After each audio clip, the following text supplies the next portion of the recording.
यो कार्यक्रमलाई अगाडि बढाएँ। मैले जनता समाजवादी पार्टी सञ्जय दलको पत्रबाट विशेष समयको माग भएको छ।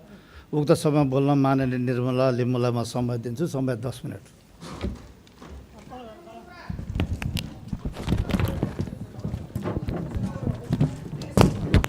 बस्नु मानेजी, एउटा उसमा बस्नुपर्छ। बस्नुहोस् मानेजी, बस्नुहोस् यो।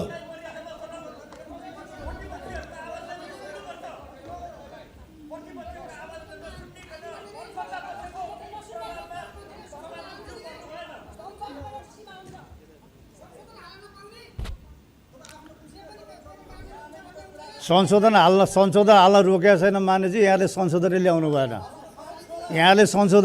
भएन। नल्याएपछि सभामुखले संशोधन ल्याऊ भन्नु पर्दैन। हाम्रो प्रदेश सभा नियमावलीमा संशोधन ल्याउने स्पष्ट छ। यहाँले ल्याउनु भएन।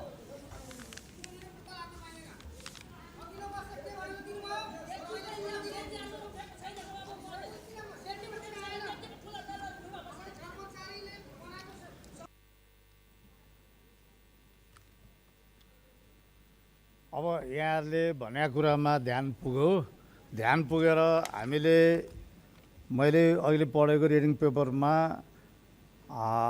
प्रमुखपक्षी दलको नेताको यसमा असहमति छ, सर्वसम्मतले होइन भन्ने ढङ्गका कुराहरू राख्नु भएको छ भन्ने सम्मको कुराहरू यहाँ सम्बोधन गरेर यहाँहरूको सम्पूर्ण कुराहरूलाई चाहिँ रेकर्डमा दर्ता हुने गरी चाहिँ भनिसकेको भएको हुनाले यहाँहरूले चाहिँ अब हिजो सकिएको कुराहरूलाई चाहिँ नबढाइदिकन सदन अगाडि बढाउन मैले अनुरोध गरेँ।